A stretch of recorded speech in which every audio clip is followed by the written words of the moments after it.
Bigyan po natin ng pagkakataon na magsalita ang rockstar ng City Mayor ng Davao, Mayor Baste Duterte! Magandang araw sa inyong lahat. Sa mga nanonood nito, alam ko na nandyan kayo dahil sumusuporta kayo sa tatay ko. Birthday niya ngayon. Masaya ako, nakasama ko kayo na mag-celebrate ng birthday niya. Yun lang, nasa Hague siya ngayon sa Netherlands, nasa ICC. Kasi inaresto sa hindi tama na paraan, illegal na paraan, yung tatay ko at isinuko ni Bongbong Marcos sa mga doon sa Netherlands, sa ICC. So, kahit gano'n ang nangyari, masaya pa rin ako kasi nakikita ko yung suporta niyo. So, malaking bagay yan sa amin. Gusto ko malaman nyo na malaking bagay talaga yan. At huwag na tayong tumigil hanggang sa hindi makabalik si PRRD.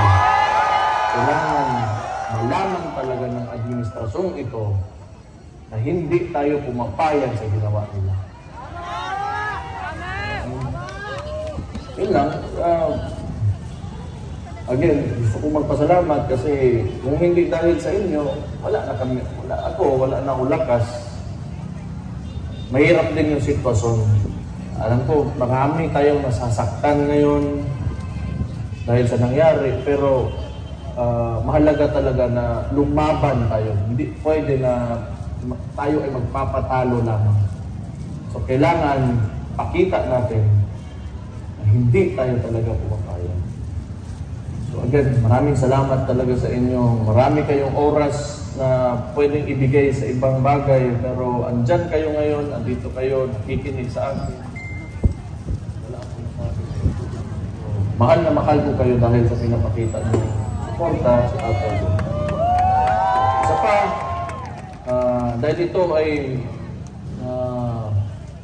resulta ng tingin ko na sobrahan ng politika ito si Marcos dahil tingin ko takot talaga sila na tumakbo yung kapatid ko sa 2028 kaya maraming Inday Sara!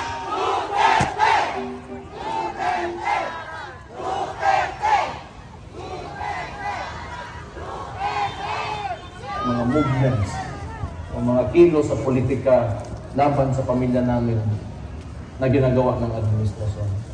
So, gusto ko lang dahil I want to take this opportunity na wag natin kalimutan yung mga issue, yung sa GAA, pati yung sa PhilHealth, yung mga pera na hindi nila masagot. At yung kung paano ginagamit ang ayuda ngayon para sa eleksyon. Yun ang mahalaga rin. Hindi natin patuloy na i-question natin at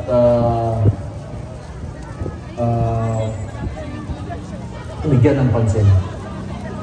Yun lang sa lahat ng kasama namin ngayon na nagse-celebrate ng birthday ng tatay ko. Again, mahal na mahal ko kayo dahil alam ko mahal na mahal yung tatay ko. Malaking bagay yan sa amin. So, thank you very much. Mayor Baste Duterte! God bless you all. Duterte! Buhay kayong lahat. King.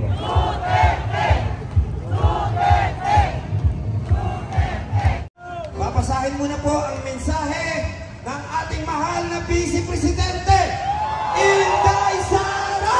Duterte! Again, Inday Sara! Duterte! Duterte! Duterte! Duterte! Duterte! Okay, kuya, pakiplay na po ang video message ng ating Vice Presidente, Inday Sara. Bago po natin babasahin, mainit na mainit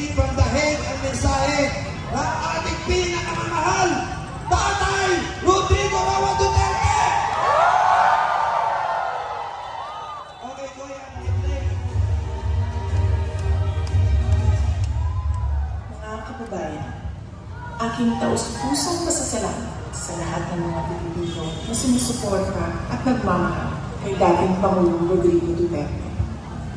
Sa mga kababayan natin sa Pilipinas, the Netherlands at iba't ibang panig ng mundo, napakalaking bagay para kay Pangulong Duterte ang pagtitipon ninyo para sa kanyang pag-uwi at kaarawan. Maraming salamat at napapagaan nito ang mga hamon na hinaharap niya ngayon. Alam din ni Pangulong Duterte na haharapin niya ang ICC na kasama ang lahat ng mga Pilipino sa iba't ibang panig ng mundo, lalo na ang mga kababayan natin sa Pilipinas. Sa kanyang pagdiriwang ng kanyang 80th birthday, huwag natin kalimutan na ipagdasal sa Diyos na sana ay biyayaan pa siya ng mas magandang kalusugan at mas mahabang buhay. Hilingin din natin sa Diyos na sana ay makauwi na agad si Pangulong Duterte sa Pilipinas. Ang ating mga pagtitipon ay nagpapatunay ng lakas, tapang at paninindigan ng mga Pilipino. Sana ay magpatuloy din ang inyong suporta at pagmamahal sa ating dating Pangulo hanggang sa darating na halalan ng ating mga senador. Sa inyong kaisong suporta at pag-aangkol, kami nag-isandig o naginaot na atong makabuo ang hustisya alang ng Rodrigo Duterte sa mga Pilipino o sa atong nasod, Pilipinas. Syukran.